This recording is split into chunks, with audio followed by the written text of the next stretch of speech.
Hello दोस्तों, कैसे हो आप लोग भाई। देखिए, मैं आज आपके लिए पूरे 7 नंबर का एक चैप्टर लेके आया हूं जिसका नाम बताऊं क्या? वेक्टर। ठीक है, तो देखिए, अब आप सोच रहे होंगे सर तो पहले से लिखे बैठे हैं। सर पहले से पता है क्यों लिखे बैठे हैं? जब मैंने पहली वीडियो बताई थी तो मैंने बोला हुआ था कि आप लोगों का टाइम हमारे लिए बहुत वैल्यूएबल है। मैं नहीं चाहता कि आप 4 घंटे की 5 घंटे की वीडियो देखें और उसके बाद आपको मिले क्या? कुछ नहीं। मतलब थ्योरी पढ़ के चले जाओ, क्वेश्चन आपको जो आने हैं वो तो पता नहीं चलेंगे ना, आप जान ही नहीं पाओगे कि कौन से क्वेश्चन आ रहे हैं। इसलिए मैंने पहले से लिखा हुआ है ताकि आपका टाइम जितना कम से कम मैं कंज्यूम कर सकूं। फटाफट करिए, फटाफट जाइए और तैयार करिए और स्कोर करिए। उसके बाद थैंक यू जरूर बोलिएगा। चलिए स्टार्ट करते हैं। वेक्टर चैप्टर से हमारे पास टोटल 7 मार्क्स का आता है। ठीक है, इससे एक लॉन्ग क्वेश्चन, एक शॉर्ट क्वेश्चन और एक उम्मीद रहती है कि ऑब्जेक्टिव आएगा। ठीक है, असर्शन रीजन सबसे ज्यादा इंपॉर्टेंट है इसका। ठीक है, तो अगर हम बात करते हैं कि सेक्शन फॉर्मूला की, तो देखिए, बाई चांस आपके पास एक ए बी लाइन दी गई हुई है और ए बी लाइन को एक कोई पी पॉइंट कट कर रहा है। ठीक है, मान लेते हैं किस रेशियो में कट कर रहा है? एम रेशियो एन में कट कर रहा है।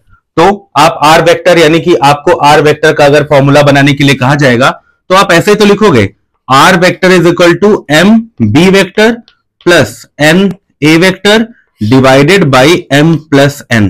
कुछ इस तरीके से ये हम लोग इंटरनल डिवीजन फॉर्मूला फॉर्म करते हैं। अगर आपसे कहा जाएगा कि आप एक्सटर्नल डिवीजन फॉर्मूला, तो एक्सटर्नल डिवीजन फॉर्मूला के लिए मान लेते हैं कि ए बी एक लाइन है और इसको पी एक्सटर्नली कट कर रहा है। मान लेते हैं ए से लेके पी तक की वैल्यू एम दी गई है और बी से लेके पी तक की वैल्यू आपके पास एन दी गई है। तो आर वेक्टर यानी कि पी का को क्या होगा? आर वेक्टर का जो फॉर्मूला होगा वो कुछ ऐसे होगा, क्या? M b vector minus n a vector divided by m minus n. मैं आप लोग सोच रहे होंगे सर फॉर्मूला क्यों बता रहे हैं? फॉर्मूला तो हम लोग बुक से भी पढ़ लेंगे।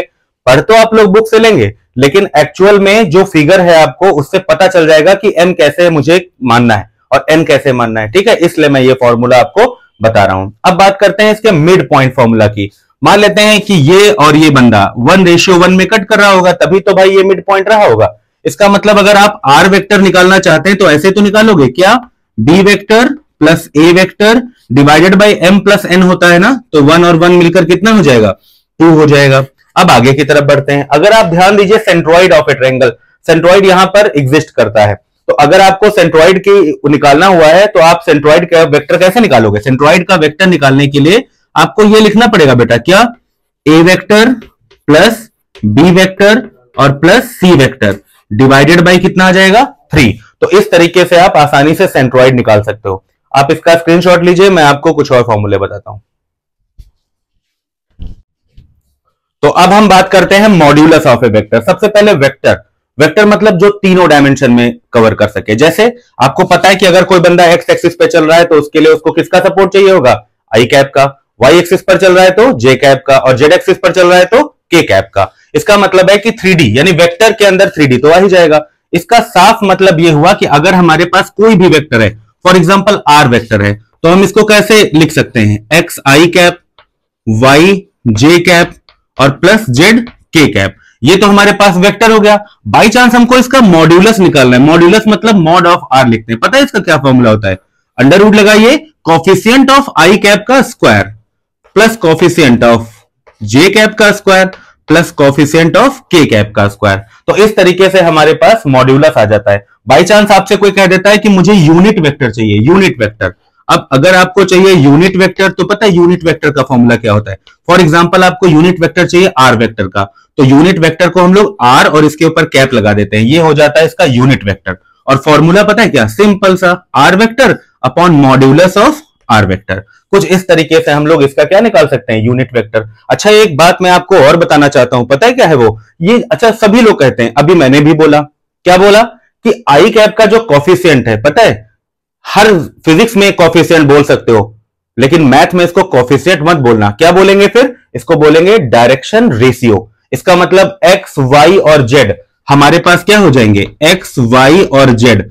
बहुत बच्चों को कंफ्यूजन रहती है कि ये वर्ड क्यों आया, कैसे आया। ये है हमारे पास डायरेक्शन रेशियो। तो हमारे पास हो गया क्या? Direction ratio. पता है अगर इसमें एक छोटा सा वर्ड जोड़ दिया जाए जिसको हम लोग क्या कहते हैं? Direction cosine. अच्छा, ये डायरेक्शन कोसाइन पता कैसे चलेगा? पता है डायरेक्शन कोसाइन हम अगर हमें आई कैप यानी एक्स एक्सिस का देखना है तो वो एल होगा, वाई एक्सिस का देखना है तो वो एम होगा, और जेड एक्सिस का देखना है तो वो क्या होगा, एन। और पता है निकाला कैसे जाता है, बहुत सिंपल है, पता है क्या, एल निकालने के लिए आप एक्स लिखिए और डिवाइडेड बाई इस पूरे का मॉड लिख दीजिए। पूरे का मॉड मतलब आप ऐसे सिंपल से लिख दीजिए क्या, x square plus y square plus z square. Similarly अगर आपको एम चाहिए तो आप यहां पर वाई लिख दीजिए और इसका मॉड लिख दीजिए पूरा, अब आप खुद लिख लीजिएगा। और तीसरा, अगर आपको एन निकालना है तो पता है क्या लिखना पड़ेगा, क्या, z, और z के अपॉन में क्या आ जाएगा, under root x square plus y square और प्लस जेड स्क्वायर। तो इस तरीके से हम डायरेक्शन रेशियो को आसानी से डायरेक्शन कोसाइन में कन्वर्ट कर सकते हैं। ठीक है, इसको आप नोट करिए।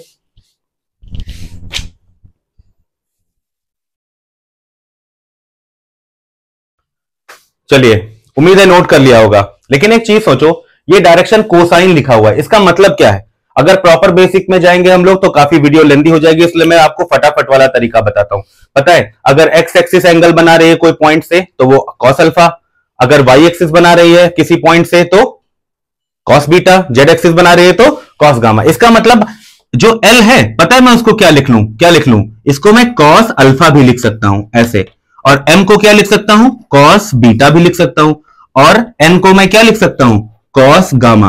तो इस तरीके से हम लोग इनके एंगल भी आसानी से फाइंड आउट कर सकते हैं। ठीक है, अभी जो मैंने आपको वो बताया हुआ है, क्या क्या बताया हुआ है, डायरेक्शन कोसाइन।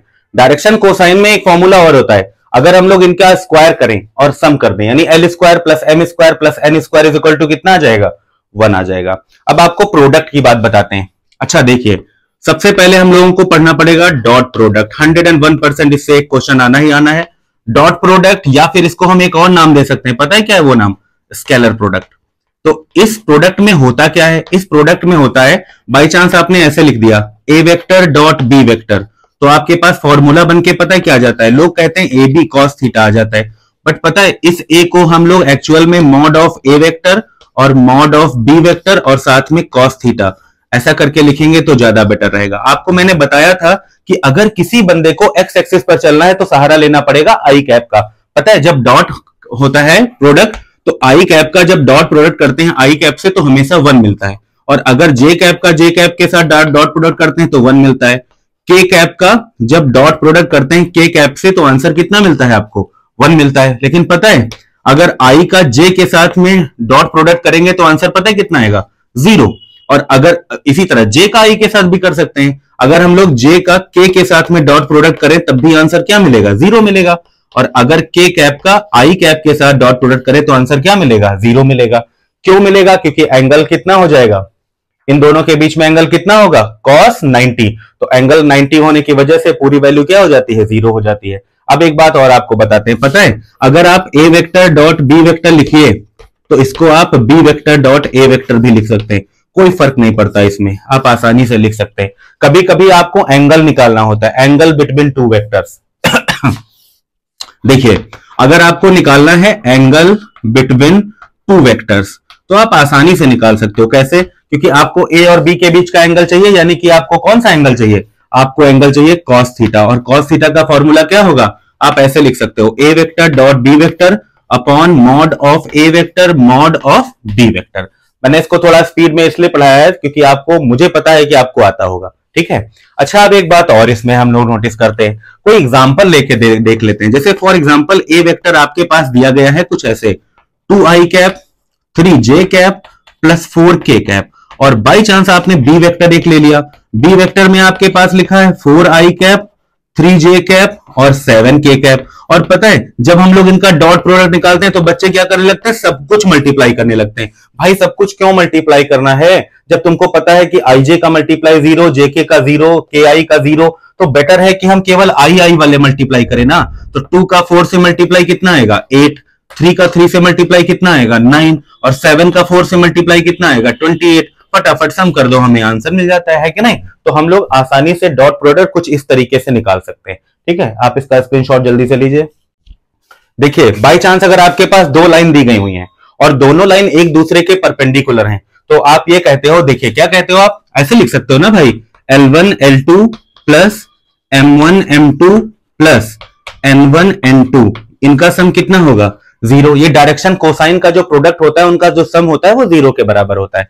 इसी तरह डायरेक्शन रेशियो का भी होता है, A1 का A2 के साथ, B1 का B2 के साथ और C1 का C2 के साथ, इनका भी प्रोडक्ट आसानी से क्या होगा, जीरो के बराबर होगा। अगर ये लाइन पैरेलल है तो पैरेलल है तो कोई बात नहीं, A1 अपॉन A2 और B1 अपॉन B2 और साथ में C1 अपॉन C2, इनका आपस में रेशियो जो होता है वो इक्वल होता है। तो अगर आपसे और हाँ एक बात और, ये परपेंडिकुलर और ये जो है पैरेलल वाला, ये आपको पक्का क्वेश्चन मिलता है किस नंबर में, 2 नंबर में। 2 नंबर में पूछा जाता है, कभी कभी दो लाइनें परपेंडिकुलर होती हैं आपस में और पूछा जाता है find the value of lambda.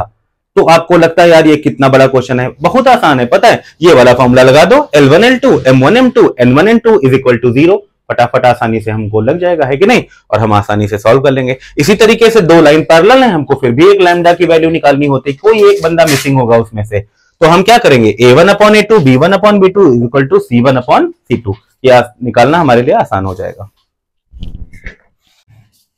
देखिए क्रॉस प्रोडक्ट या फिर वेक्टर प्रोडक्ट, पता है क्रॉस प्रोडक्ट या वेक्टर प्रोडक्ट यानी A vector cross B vector, इसका फॉर्मूला मोस्टली लोग बोलते हैं A B sine theta N cap, but A का मतलब होता है mod of A mod of B. ये मैं क्यों बता रहा हूं, बिकॉज छोटी छोटी गलतियां आपको कॉस्ट ना कर जाए इसलिए।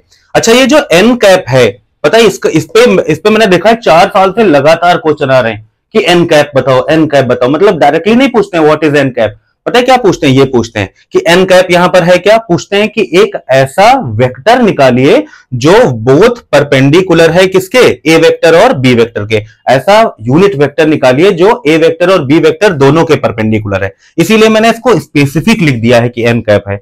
कभी भी आपको साइडें दी गई हुई हैं पैरेललोग्राम की, तो आप क्या लिखोगे कि area of parallelogram is equal to mod of A vector cross B vector, बस फटाफट हो जाएगा। आगे एरिया ऑफ ट्रायंगल निकालना है तो आप लिख दीजिए half mod of A vector cross B vector ऐसे, और अगर आपको डायगोनल दिए गए हैं तो area of parallelogram 1/2 mod of d1 into d2। अच्छा अब एक बात बताते हैं, बस इतना ही बेस था। मैंने देखा हुआ है कि बच्चे पढ़ते रहते हैं कंटिन्यूअसली फॉर्मूला ये वो इतना सा कुछ पढ़ते हैं, उसके बाद में लास्ट में सब भूल जाते हैं, जो मेन चीज है वही भूल जाते हैं। बस आप ये 5-7-10 मिनट का लगा होगा इसमें मैक्स टू मैक्स टाइम, बस आप इसको एक बार रिवाइज कर लीजिएगा, स्किप मत करिएगा, क्योंकि इसके बाद जो क्वेश्चन आने वाले हैं वो 10 क्वेश्चन ऐसे मैंने ढूंढे हैं कि आप ये मानिए कि हर हाल में वो आने ही आने, ठीक है।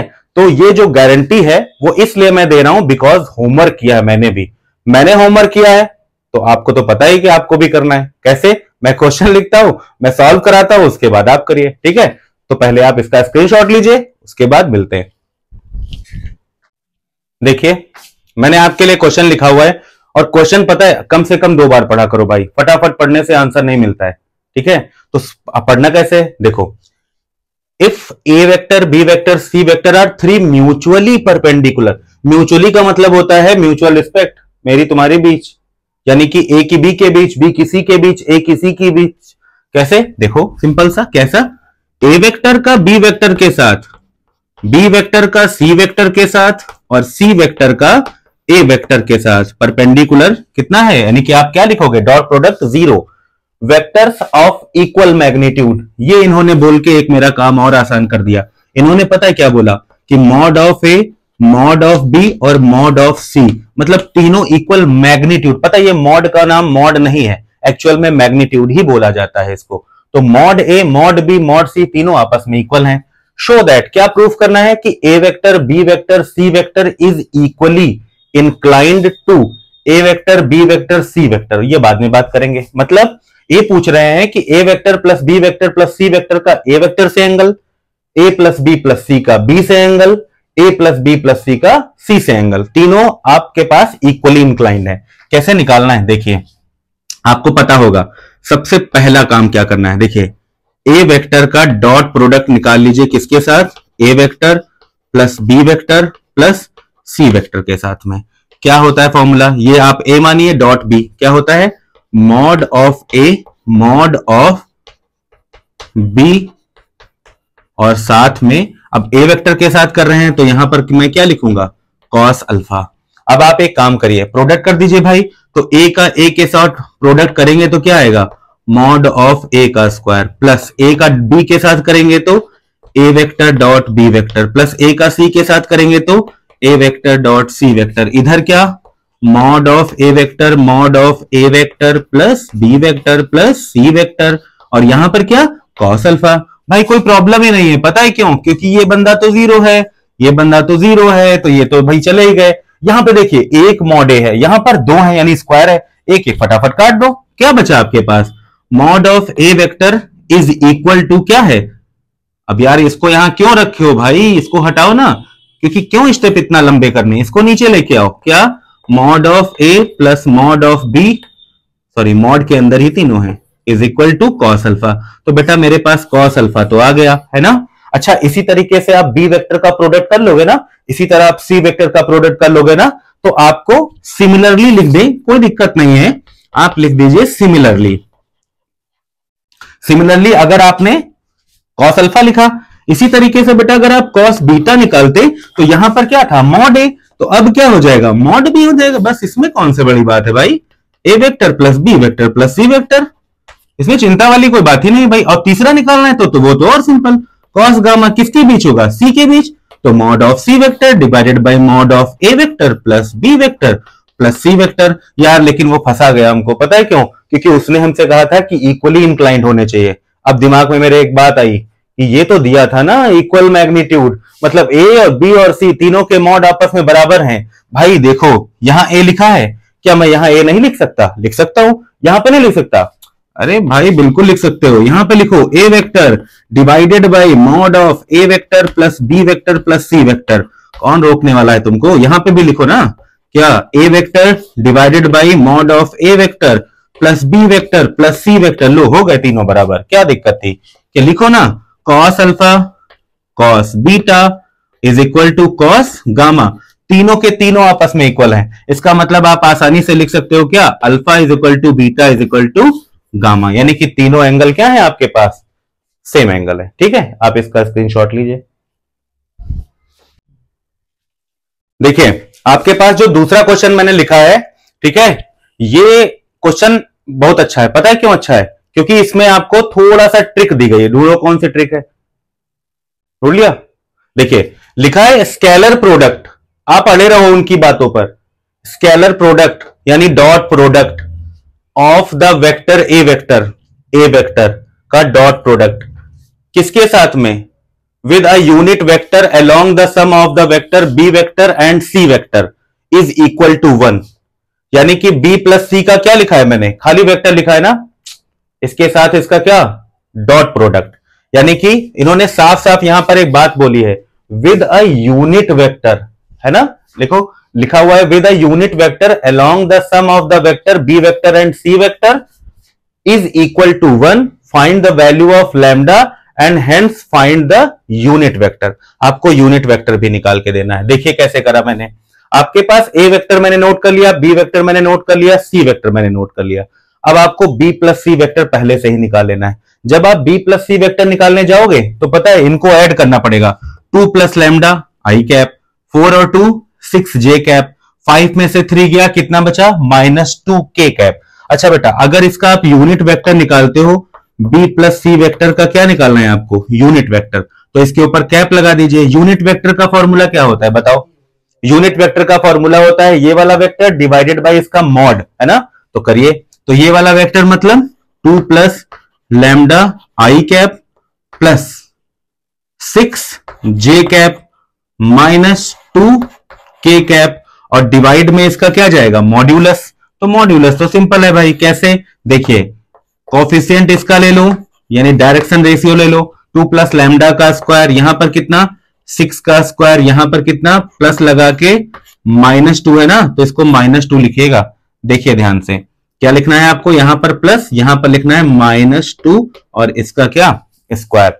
अब आप क्वेश्चन देखिए, क्वेश्चन क्या कह रहा है, कह रहा है the scalar product of the vector A vector, मैंने ए वेक्टर लिख दिया, with a unit vector, with a unit vector मतलब ये, along the sum of the vector b और c is equal to 1। इसका मतलब यहां पर ये वेक्टर नहीं होगा, यहां पर हम इसका क्या लेंगे, यूनिट कैप लेंगे, ठीक है, यानी यूनिट वेक्टर लेंगे। करिए भाई, मजबूरी है, करना तो पड़ेगा ही। तो हम आपको डायरेक्ट बताते हैं, देखिए इस बंदे का स्केलर प्रोडक्ट इस बंदे के साथ करना है, तो i का जब i के साथ करोगे तब तो 1 आएगा ना, तो ऊपर कितना आ जाएगा आपके पास, ऊपर आ जाएगा 2 प्लस लैम्डा। ठीक, आई तो गया। जब j का आप j के साथ करोगे तो यहां पर आपको कितना मिल जाएगा 6। जब आप k का -2 के साथ करोगे तो कितना मिलेगा -2। और डिवाइड में क्या है आपके पास, डिवाइड में ये पूरा है, इसको लिखना पड़ेगा आपको। क्या है आपके पास, लिखा हुआ है 2 प्लस लैम्डा का स्क्वायर प्लस 6 6 36 और प्लस 2 2 4, कुछ इस तरीके से। इज इक्वल टू कितना दिया गया है, 1 दिया गया है आपके पास में। अब क्या करना है, करना क्या है भाई, क्रॉस मल्टीप्लाई करो, सॉल्व करो फटाफट। देखो 2 से 2 तो कैंसिल आउट ही हो गया। यहां पर आपके पास क्या बचेगा 6 प्लस लैम्डा, ये इधर डिवाइड में इधर आएगा, कहां हो जाएगा मल्टीप्लाई में। तो आपके पास इधर क्या बचेगा 6 plus lambda, 6 plus lambda is equal to ये पूरा अंडर रूट में ये बंदा लिखा रहेगा। अब क्या करेंगे, दोनों तरफ स्क्वायर करना पड़ेगा, करना ही पड़ेगा भाई, मजबूरी है। तो करोगे तो 6 6 कितना आएगा 36 प्लस यहां पर लैम्डा स्क्वायर प्लस 2ab, यानी कि 6 2 कितना होता है 12 इज इक्वल टू, यहां से अंडर रूट हट जाएगा, इसको ओपन कर लो ना, तो 2 का स्क्वायर कितना होता है 4 प्लस लैम्डा का स्क्वायर प्लस 2 2 कितना आ जाएगा 4 लैम्डा आ जाएगा। अच्छा ये देखिए 36 और 4 मिलकर कितना हो जाएगा 40। अब भाई मैं इसके आगे नहीं करूंगा, क्यों नहीं करूंगा, क्योंकि तो आपको पता ही है कि फटाफट ये दोनों क्या होंगे, कैंसिल आउट हो जाएंगे। अब आगे का काम भाई खुद करो। आगे का काम खुद करने का मतलब यहां से आपको लैम्डा की वैल्यू फाइंड आउट करनी है। मैं लैम्डा की वैल्यू आपको लिखे देता हूं, आप खुद निकालिएगा। यहां से जो है लैम्डा की वैल्यू आ रही है कितनी 1, तो जो लैम्डा की 1 वैल्यू आ रही है यही आपका आंसर हो गया, find the value of lambda. और उसके बाद तो देखो इन्होंने लिखा है hence find the unit vector, आपको यूनिट वेक्टर भी निकालना है। तो पता है यहां पर एक कॉलम बना लो, यहां पर लिख लो यूनिट वेक्टर। और यूनिट वेक्टर में करना पता है क्या है, कुछ नहीं भाई, क्या करना है, यहां लैम्डा की जगह 1 रख दोगे तो 2 और 1 3, बस ऊपर तो 3 रहेगा, यहां पर रखोगे तो 2 और 1 3 3 3 9 6 6 36 और प्लस 2 2 4, बस ऐड करके नीचे लिख दो, तुरंत आंसर हो गया। ठीक है, तो उम्मीद है आपको ये क्वेश्चन समझ में आया होगा। ठीक है, आप इसको नोट कर लीजिए। तो देखिए हमारे पास थर्ड क्वेश्चन है और वो ये कह रहा है कि find the values of lambda, lambda की वैल्यू निकालनी है for which the angle between the vectors A vector and B vector is obtuse. देखिए सबसे पहले आपसे बोल रहा है कि ए वेक्टर और बी वेक्टर के बीच का जो एंगल है वो क्या है ऑब्ट्यूज। ऑब्ट्यूज मतलब 90 से ज्यादा एंगल है। ठीक है, तो देखिए कैसे करेंगे, आपको फॉर्मूला तो यार पता ही है, क्या बार बार बताना, क्या ए vector dot B vector is equal to mod of A vector mod of B vector और साथ में क्या भाई कॉस थीटा। तो cos theta is equal to कितना, अब मैं बार बार थोड़ी ना लिखूंगा यार कि A vector dot B vector के डिवाइड में लिखो, क्यों, क्योंकि कुछ दिन बाद बोर्ड है ना, कुछ दिन बाद क्या 8 तारीख को है पेपर आपका। देखिए पहले ए वेक्टर का बी वेक्टर से डॉट प्रोडक्ट निकालते हैं, तो आई का आई से मल्टीप्लाई ही करना होता है। तो 7 का 2 से मल्टीप्लाई करोगे तो 7 2 कितना आएगा 14 लैम्डा स्क्वायर माइनस 4 लैम्डा का 2 से करोगे तो 4 2 8 लैम्डा आ जाएगा। लैम्डा का 1 से करोगे तो कितना आ जाएगा लैम्डा डिवाइडेड बाई मतलब mod of A mod of B, इस बंदे का मॉड उस बंदे का मॉड निकालो भाई। तो इस पहले वाले बंदे का जब मॉड निकालोगे तो आएगा आपके पास 2 लैम्डा स्क्वायर का स्क्वायर प्लस यहां पर आएगा आपके पास 4 लैम्डा का स्क्वायर प्लस इसका निकालिए तो कितना आएगा 1 का स्क्वायर। आगे बढ़ाते जाइए, आगे करिए, यहां पे करेंगे तो कितना आएगा 7 का स्क्वायर प्लस यहां -2 का स्क्वायर प्लस यहां पर लैम्डा का स्क्वायर, कुछ इस तरीके से आ जाएगा। पता है अगर वैल्यू यानी एंगल ऑब्ट्यूज है यानी कि 90 से ऊपर जा रहा है तो आपको पता है कि सेकेंड क्वाड्रेंट में कॉस काहे का होता है माइनस का होता है। इसका मतलब है कि अगर एंगल ऑब्ट्यूज है तो लिखना पड़ेगा आपको कि इफ एंगल इज ऑब्ट्यूज, अगर एंगल आपके पास ऑब्ट्यूज है तो कॉस थीटा की जो वैल्यू होगी वो लेस और इक्वल टू 0 होगी, क्योंकि धीरे धीरे कम होती जाएगी ना वैल्यू, भाई कॉस थीटा निगेटिव में जाता चला जाएगा। अब क्या करना है, ये चीज पूरी उठा के यहां रखनी है और आपको पता है कि जो चीज डिवाइड में होती है वो उधर जाती है तो कहां हो जाएगी मल्टीप्लाई। तो भाई किसी चीज का 0 से मल्टीप्लाई करोगे तो आंसर क्या मिलेगा 0 मिलेगा, ऑब्वियस है। तो अब अगर चाहे तो बार बार लिख लो, अदरवाइज चाहो तो आप समझ जाओ कि भाई ये डिवाइड में इधर आएगा मल्टीप्लाई में 0 हो जाएगा। तो बचेगा क्या आपके पास, बस ये बंदा बचेगा, क्या बचेगा 14 लैम्डा स्क्वायर, 8 में से गया तो कितना बचा 7 लैम्डा इज लेस और इक्वल टू कितना 0, अच्छी बात है। अब क्या करें हम इसमें से, अब करें क्या, कॉमन ले लो, कुछ आ रहा है, क्या कॉमन आ रहा है, 7 लैम्डा कॉमन आ रहा है। तो जब 7 लैम्डा कॉमन आ रहा है तो आप ले लीजिए, यहां पर अंदर क्या बचेगा आपके पास, 2 लैम्डा माइनस 1 इज लेस और इक्वल टू 0। यहां से आपको दो वैल्यू मिल रही है, क्या, एक मिल रहा है लैम्डा इज इक्वल टू 0 और एक मिल रहा है लैम्डा इज इक्वल टू 1/2। यही आपके पास आंसर हो जाएगा। ठीक है, तो आप इसको जल्दी से जल्दी नोट करिए। आप अगर इसको मिक्स करके लिखना चाहते हैं तो आप ऐसे लिख सकते हैं, क्या, लैम्डा बिलोंग्स टू 0, यहां पर 1/2, ये आपके पास आंसर आ जाएगा। ठीक है, इसको नोट कर लीजिए।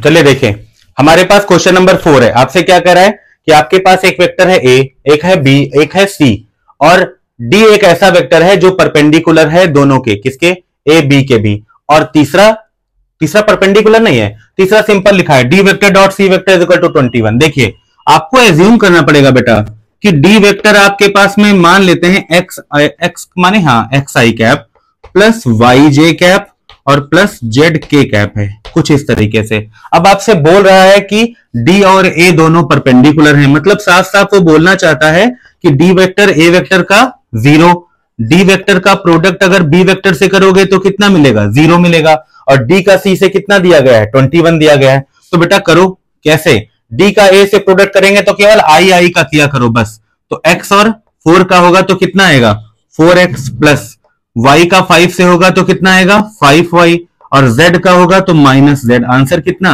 0। आपके पास एक इक्वेशन बेटा ये आ गई। ठीक है, अगला देखिए, इसका बीप से करिए तो पता है केवल आई आई से करो, तो x का 1 से मल्टीप्लाई होगा तो कितना आएगा, x प्लस y का जब मल्टीप्लाई होगा तो कितना आएगा, -4, और साथ में कितना y, और प्लस लगाएं क्योंकि 5 लिखा है ना, तो 5 का जब z से मल्टीप्लाई होगा तो कितना आएगा, 5z, प्रोडक्ट कितना, 0 आंसर आएगा। अब देखिए d का c से कर लेते हैं, तो x का जब मल्टीप्लाई 3 से होगा तो कितना आएगा, 3x आएगा, y का मल्टीप्लाई जब होगा तो कितना आएगा, y आएगा, और z का मल्टीप्लाई होगा तो कितना आएगा, -z, और ये किसके बराबर होगा, 21 के बराबर होगा।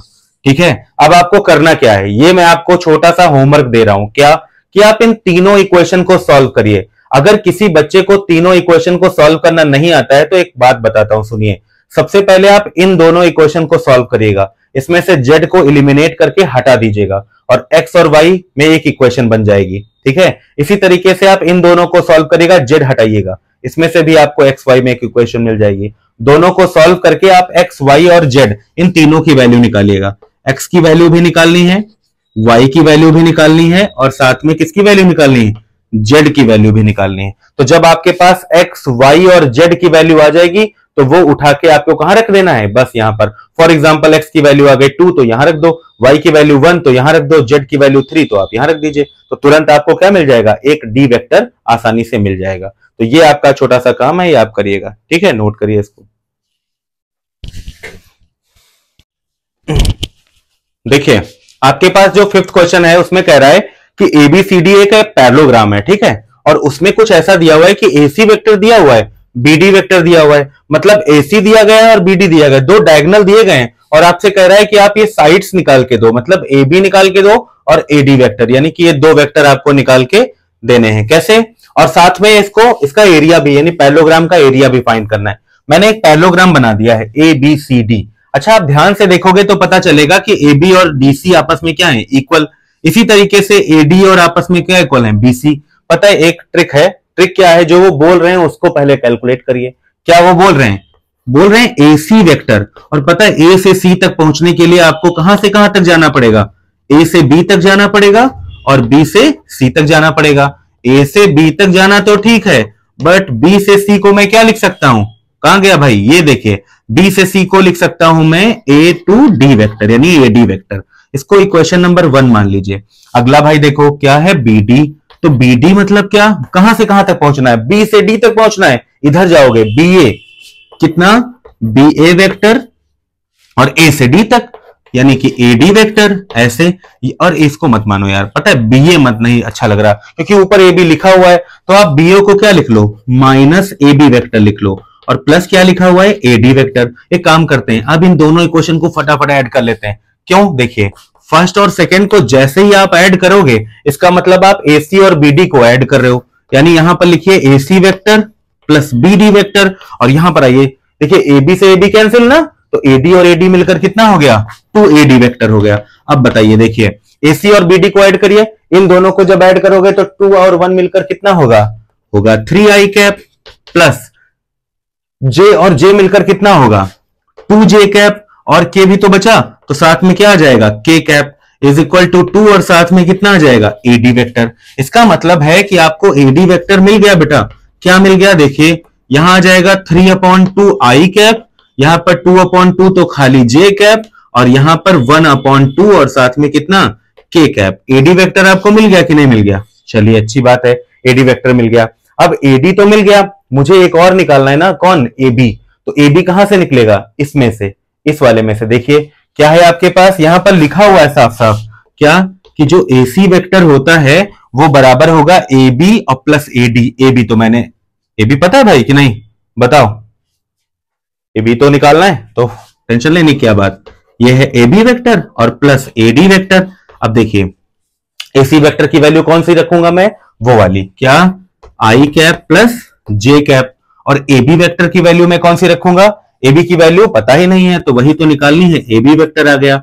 और प्लस AD की वैल्यू मैं कौन सी रखूंगा, ये वाली, कौन सी, 3/2, क्या लिखा हुआ है, I cap plus J cap और प्लस हाफ K कैप। आपको करना क्या है, ये सब चीज उठा के इधर ले आओ, तो जब ये सारी चीज उठा के इधर लेके आओगे तो आपको आंसर मिल जाएगा क्या, AB वेक्टर। इसका आंसर आपको मिल जाएगा, ये आपको खुद करना है। अच्छा, इसमें लास्ट में क्या कह रहा है, find the area of the parallelogram. आपको तो पता ही है भाई कि जब एरिया निकालते हैं तो फॉर्मूला क्या लगाते हैं, हाफ, क्या है आपके पास, AB वेक्टर क्रॉस क्या हो जाएगा, AD वेक्टर। इन दोनों का क्रॉस प्रोडक्ट और साथ में हाफ, लेकिन मॉड्यूलस लगा हुआ है, तो जो क्रॉस प्रोडक्ट आएगा वो I, J और K में आएगा। आपको करना क्या होगा, उसका मॉड निकाल देना होगा। ठीक है, ये आप आंसर मुझे कमेंट करिएगा, बताइएगा कि इसका आंसर क्या आया। ठीक है, नोट करिए। देखिए हमारे पास 6 क्वेश्चन है कि A वेक्टर आपको दिया है, B वेक्टर दिया है, और आपको एक C वेक्टर निकालना है। कंडीशन क्या है, ये कंडीशन है कि A और C का क्रॉस प्रोडक्ट B के बराबर है और A और C का डॉट प्रोडक्ट 3 के बराबर है। लोग इसको टफ मानते हैं बट इतना है नहीं, क्योंकि C वेक्टर आप मान लेंगे पहले ही, और आपको करना क्या है, A वेक्टर और C वेक्टर का क्रॉस निकालना है। अभी कुछ बच्चे कह रहे होंगे, सोच रहे होंगे, सर पिछले वाले क्वेश्चन में आपने क्रॉस नहीं निकलवाया, तो मैं इस वाले में निकलवा देता हूं। ठीक है, मैंने बोला ना कि अगर उसका आंसर नहीं आता है तो आप मुझे बताइएगा, मैं उसका आंसर भेजूंगा आपको। आप पहले ये देखिए, यहां से क्रॉस प्रोडक्ट सीख लीजिए। कैसे, देखिए A vector cross C vector जब करते हैं तो सबसे पहले ऊपर I कैप लगा लेते हैं, J कैप लगा लेते हैं, K कैप लगा लेते हैं। सबसे पहले A के बंदे लिखिए, कौन है यहाँ कोफिशिएंट, 1 1 1, फटाफट लिखो भाई, 1 1 1। और C कहां है, C तो ये देखो मेरे पास है, क्या है, X, यहां पर Y, यहां पर Z। पता है मेरा करने का तरीका यह है कि आप I कैप लिख लीजिए, ब्रैकेट बनाइए, छोड़ दीजिए, फिर माइनस लगा के J कैप लिखिए, ब्रैकेट बनाइए, छोड़ दीजिए, और फिर लिखिए K कैप और फिर से ब्रैकेट। देखिए ध्यान दीजिए, जब आप I कैप का कर रहे हो तब आप इसको बंद कर लो, 1 का Z से करो और Y का 1 से करो, तो 1 का Z से क्या आएगा, Z, 1 का Y से क्या आएगा, Y। जब आप J का कर रहे हो तो 1 और Z का करिए तो कितना आएगा, Z, और 1 का X से करेंगे तो कितना आएगा, X। जब आप K कैप कर रहे हो तो इसको बंद कर लीजिए, तो Y का 1 से करोगे तो आएगा आपके पास Y, और यहां पर कितना आएगा, X। अब एक बात बताते हैं, ध्यान दो, A vector cross C vector किसके बराबर है, A vector cross C vector बराबर है B वेक्टर के। तो इसी के सामने आप लिख भी तो सकते हैं कि ये किसके बराबर है, B वेक्टर।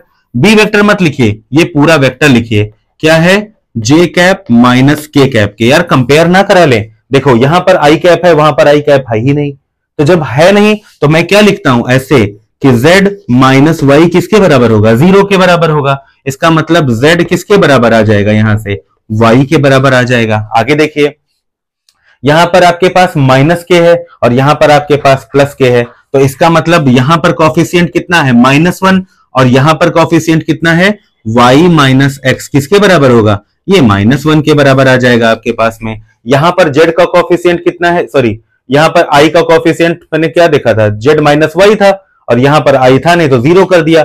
यहां j का कॉफिशिएंट क्या है, माइनस z माइनस x, ये कॉफिशिएंट है, और यहां j का कॉफिशिएंट कितना है आपके पास, 1 है। मल्टीप्लाई आप करना चाहो तो कर सकते हो, कैसे, देखो ये हो जाएगा प्लस का, z आ जाएगा काहे का, माइनस का, इज इक्वल टू कितना आ जाएगा आंसर, 1। आपके पास कुछ इस तरीके से आ गया है कि नहीं।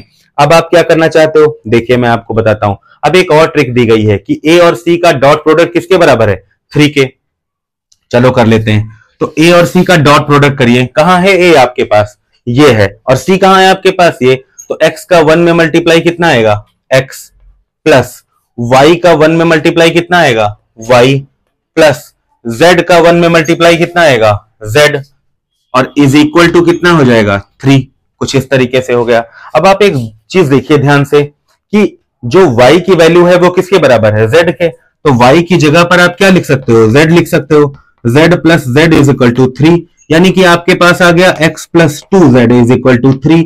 एक इक्वेशन ये मिल गई। और यहां से आप एक बार ले चुके हो इक्वेशन, क्या थी equation, x minus Z is equal to कितना था, 1 था ना आपके पास में, लिख लीजिए। ये हम माइनस लगाइए, यहां प्लस यहां माइनस, ये कैंसिल हो गया। 2 और 1 ऐड होकर कितना हो गया, 3z, और 3 में से 1 गया, कितना बचा, 2। तो z की वैल्यू कितनी आ गई आपके पास, 2/3। फटाफट आंसर हो गया। देखो जो वैल्यू z की होगी वही वैल्यू किसकी होगी, y की। तो y की वैल्यू भी कितनी हो गई, 2/3। अब आप एक बात बताइए, z की वैल्यू हो गई 2/3, y की वैल्यू हो गई 2/3, मुझे x की वैल्यू निकालनी है। तो x की वैल्यू यहां से निकालिए। तो x की वैल्यू कितनी आ जाएगी, 1, ये माइनस का इधर आएगा तो प्लस का, साथ में 2/3, 3 बन जा 3 और 2 कितना हो जाएगा, 5/3। तो x की वैल्यू आ गई। अब आपको चाहिए क्या, आपको चाहिए c वेक्टर। तो c वेक्टर के लिए आप लिख दीजिए x की वैल्यू बेटा कितनी है, x की वैल्यू आ गई है आपके पास 5/3 i cap plus 2/3 j cap plus 2/3 k cap, कुछ इस तरीके से। और ये फाइनल हमारा आंसर हो जाएगा। ठीक है, समझ आ गया होगा आपको, नोट करिए इसको फटाफट। क्वेश्चन नंबर 7 आपके पास दिया गया है, A vector i minus J plus 7 K, B vector दिया है 5i minus J plus lambda के, और find the value of lambda निकालना है। Show that the a plus B and a minus B are perpendicular. यार बच्चों वाला question है बिल्कुल, लेकिन पता है 5 बार आया है। आपको करना पता है क्या है, A vector plus B vector पहले से मैंने निकाल के रख लिया ताकि आप लोगों को कम टाइम वेस्ट करना पड़े, जल्दी से जल्दी आपका प्रिपरेशन हो सके। देखिए कैसे, आप यहां 5 देख रहे हैं, यहां पर 1 देख रहे हैं, तो यहां पे 6 लिख लीजिए। यहां पर माइनस है, यहां पर भी माइनस है, तो ऐड हो गया 2 हो गया। यहां पर 7 है, यहां पर लैम्डा है, तो क्या हो गया, 7 प्लस लैम्डा हो गया। जब आप a माइनस बी करेंगे तो आप इसमें से इसको क्या करेंगे, सब्सट्रैक्ट करेंगे। यहां पर मिलेगा -4i प्लस यहां पर क्या मिलेगा, 7 माइनस लैम्डा और k कैप। j कैप तो भाई यहां पर भी माइनस है, ये माइनस माइनस प्लस हो जाएगा, कैंसिल आउट हो जाएगा। किसको पता है कि परपेंडिकुलर वेक्टर्स का क्या हालचाल होता है, दोनों परपेंडिकुलर यानी A vector dot B vector हमेशा 0 होता है। इस बार मेरे केस में यानी हमारे केस में a प्लस बी हमारा a है और ये हमारे पास b है, मतलब a vector plus b vector, और डॉट करोगे जब आप a vector minus b vector, तो आंसर क्या मिलेगा, 0। और सभी बच्चों को पता है कि हम डॉट प्रोडक्ट जब करते हैं तो i का i से, j का j से और k का k से करते हैं बस। तो इसका जब इससे करोगे तो 6 4 जा कितना आएगा, -24। और जब इसका आप इससे करोगे, यार इसका इससे कर ही नहीं सकते क्योंकि यहां j है यहां k है, तो 0 हो जाएगा। इसका इससे करेंगे बस। तो देखिए प्लस यहां पर क्या लिखा हुआ है आपके पास, 7 प्लस लैम्डा, यहां पर क्या लिखा है 7 माइनस लैम्डा, आंसर कितना 0। कोई भी पूछे तुमसे कि जे के का क्या क्यों नहीं किया, तो जे और के का डॉट जो होता है 0, इसलिए यहां पर -24। और यहां पर देखो a square minus B square लग सकता है, यानी कि 7 square minus lambda square is equal to 0। ये 7 7 जा 49 और ये 24, तो 49 यहां लिख लो बेटा और -24, और यहां पर क्या लिखा है minus lambda square is equal to 0। ये माइनस का लैम्डा स्क्वायर है, दूसरे साइड में जाएगा तो प्लस का लैम्डा स्क्वायर हो जाएगा, बिल्कुल। 49 में से 24 जाएगा, कितना बचेगा 25। ये तो सिंपल है यार, तो लैम्डा की वैल्यू कितनी आ जाएगी, +-5। ये लो आंसर हो गया, है कि नहीं। चलिए नोट करिए। देखिए आपको मैंने बताया हुआ था कि एक क्वेश्चन इस पे जरूर आना है, क्या, find a unit vector perpendicular to both A vector and B vector. अभी मैंने बताया था कि जो परपेंडिकुलर वेक्टर दोनों के होता है, याद आया, अभी मैंने बताया पता है क्या, ये कि ए वेक्टर का क्रॉस बी वेक्टर के साथ करोगे तो क्या मिलेगा, mod of A vector mod of B vector sine theta, वो नहीं साइन 91 हो जाएगा, और साथ में एन कैप। आपको एन कैप निकालने के लिए दे रहे हैं, आपको क्या करना पड़ेगा, ए वेक्टर का क्रॉस प्रोडक्ट करिए बी वेक्टर के साथ, नीचे लिखिए mod of A vector mod of B vector. अब सभी बच्चों को ये क्वेश्चन खुद करना है, पता है क्यों खुद करना है, क्योंकि भाई क्रॉस प्रोडक्ट तो फटाफट कर ही लेते हो और मॉड तो आप निकाल ही लेते हो, है कि नहीं। तो ये क्वेश्चन आप नोट कर लीजिए फटाफट, फिर मैं अगला लिखता हूं क्वेश्चन। तो मेरे पास क्वेश्चन नंबर 9 है। वो क्या कह रहा है कि अगर A B C are three mutually perpendicular unit vector, तो म्यूचुअली मैंने बता रखा है कि ये आपस में म्यूचुअली परपेंडिकुलर है, इसका मतलब इनका डॉट प्रोडक्ट किसके बराबर होगा, 0 का। और एक बात और बोल रहा है कि ये यूनिट वेक्टर है सारे के सारे, यानी mod A mod B mod सी सब किसके बराबर होगा, 1 के। आपको इसकी वैल्यू निकाल के देनी है। तो मैंने थोड़ा सा दिमाग लगाया कि यहां पर मॉड का स्क्वायर कर दिया। मॉड का स्क्वायर करने का मतलब जानते क्या होता है कि A vector plus 2b vector और प्लस 3c वेक्टर, इनको मैं 2 बार लिख लेता हूं ताकि बेटर रहे। अभी कोई सोच रहा होगा कि कोई क्यों सर 2 बार लिख रहे हैं। पता है क्यों 2 बार लिख रहा हूं? देखिए, आपको पता है कि a का a से मल्टीप्लाई होगा तो क्या आएगा, मॉड ऑफ a का स्क्वायर, कुछ इस तरीके से आएगा, है ना। और a वेक्टर का जब 2b से होगा तो क्या आएगा, a vector dot 2b vector. जब a वेक्टर का 3c से आएगा तो क्या आएगा, a vector dot 3c vector, plus 2b का जब a से आएगा तो 2b vector dot a vector आएगा। 2b का जब 2b से आएगा तो कितना आएगा, 4 मॉड ऑफ b वेक्टर का स्क्वायर, प्लस जब 2b का 3 से आएगा तो कितना आएगा, मल्टीप्लाई 2 3 जा 6 b vector dot c vector. अभी बचा है भाई, क्या बचा हुआ, ध्यान से देखिए। c3c का जब a से मल्टीप्लाई करेंगे तो 3c vector a vector dot का लगा के, ठीक है। 3 का जब करेंगे तो 3 2 जा 6 c vector dot b vector, plus 3c का जब करेंगे तो कितना आएगा, 9c वेक्टर, यानी इसका स्क्वायर हो जाएगा। अब आप खुद देखिए, ए बी बी सी और सी इन सब का डॉट प्रोडक्ट कितना है, 0। तो ये कितना मिलेगा, 0 मिलेगा। ये भी कितना मिलेगा, 0। ये भी कितना मिलेगा, 0। ये भी कितना मिलेगा, 0। ये 0, ये भी कितना, 0। अच्छा, मॉड की वैल्यू कितनी किसके बराबर है, 1 की। तो 1 का स्क्वायर कितना मिलेगा आपको, 1 मिलेगा। यहां से आपको कितना मिलेगा, 4। यहां से आपको कितना मिलेगा, 9। तो 1 प्लस 4 प्लस 9, 9 4 13, 13 और 1 कितना हो जाएगा, 15। तो आप देखिए, यहां से जब स्क्वायर आप हटाओगे तो पता है क्या होगा, ए वेक्टर 2b वेक्टर और प्लस 3c वेक्टर, इनके जो मॉड की वैल्यू होगी वो होगी √15। पॉजिटिव में होगी क्योंकि निगेटिव हो नहीं सकती, ठीक है। हाँ जी सर, हम लोग लास्ट तक पहुंच गए ना। हमारा लास्ट क्वेश्चन है, और ये क्वेश्चन तो पक्का आपको पता ही है कि 2 नंबर का क्वेश्चन 101% आपको यकीन होगा कि ये आना ही आना है। पता है क्या, find the projection of the vector ये ऑन द वेक्टर, इस वाले पर। तो जब कभी मान लेते हैं हमारे पास ये हमारे पास ए वेक्टर हो गया, और हमारे पास जो दूसरा वेक्टर दिया है हम इसको एज्यूम कर लेते हैं बी वेक्टर। अगर प्रोजेक्शन निकालना है ए ऑन बी, तो पता है क्या करना होता है कि ए और बी का डॉट प्रोडक्ट निकाल लीजिए और नीचे रखिए इन सब का मॉड। तो डॉट प्रोडक्ट निकालना तो बहुत आसान है, पता है आई को आई से मल्टीप्लाई, तो 2 का 1 से मल्टीप्लाई 2, 3 का 3 से मल्टीप्लाई 9, प्लस 6 का 1 से मल्टीप्लाई कितना, 6। कुछ इस तरीके से आ गया। फिर से एक बार चेक कर लीजिए, कुछ गलती तो नहीं है। 2 का 1 से मल्टीप्लाई 2, 3 3 जा 9 हो गया और 6 1 जा 6 हो गया। अब हमको निकालना है नीचे मॉड ऑफ बी वेक्टर, तो इसका मॉड निकालना है। इसका मॉड निकालिए बेटा, कितना आएगा, 2 2 जा 4, 3 3 जा 9, 6 6 जा कितना, 36। अब आप देखिए 6 और 2 8, 8 में से 9 गया, कितना बचा, -1 बचा। डिवाइडेड बाय कितना हो गया, ये 9 और 4 13 होता है, 13 और 36 कितना होता है, 6 और 3 9, 3 और 1 4, कुछ इस तरीके से, यानी कि -1 अपॉन आंसर कितना आएगा, 7। तो हमारे पास कुछ इस तरीके का प्रोजेक्शन आ जाएगा। आप इसको नोट कर लीजिए। तो उम्मीद करते हैं आपको ये वीडियो पसंद आई होगी। पता है मैंने ये 10 क्वेश्चन क्यों चूज करे, ताकि आपका टाइम बचे और आप यही क्वेश्चन लगा के बोर्ड में जब स्कोर कर सकें तब आप इसी चैनल पर आके एक बार थैंक यू बोल सकें। इसलिए बस केवल हम लोगों ने हमने ये मेहनत की है और ये 10 क्वेश्चन आपको बना के दिए। पता है वेक्टर में कितने सारे क्वेश्चन होते हैं यार, अगर हम लोग लगाने बैठे ना तो जन्म लग जाएगा, लेकिन कंप्लीट नहीं कर पाएंगे। तो बेटर जानते हो क्या है कि आओ देखो करो और जाओ, फटाफट वाला काम। मैगी 2 मिनट में बनती है ना, लेकिन फिर भी आपको पता होगा कि टाइम लगता है बनाने में यार। 30 मिनट तो ये प्याज काटो आलू काटो, है ना, तो टाइम तो लगना ही लगना है। और आप अगर इतना कम टाइम अगर आप दे सकते हो, वो भी इस चैनल पे, तो आप 4 घंटे कहीं और दे रहे हो, मैराथन देख रहे हो, कुछ कर रहे हो, बट आप यहां पर आके केवल 10 minute 15 minute max to max, ठीक है, क्योंकि 10 क्वेश्चन करने हैं आपको। और मुझे पता है कि आपको मुझे लगाने में 5 मिनट लगते हैं, लेकिन मुझे पता है कि जितने लोग देख रहे हैं उनको लगाने में 5 मिनट नहीं लगेंगे, 2 minute 1.5 minute 1 minute max to max इतना ही लगेगा। तो आप एक बार आइए तो देखिए और एंजॉय करिए।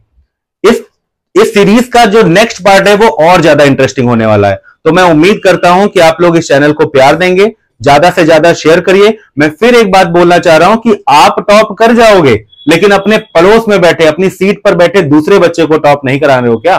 तो आप उसको भी शेयर करिए ना, ये वीडियो उसको दीजिए, वो भी एंजॉय करे जैसे आप एंजॉय कर रहे हो। ठीक है, तो उम्मीद करता हूं कि आपको ये वीडियो पसंद आई होगी।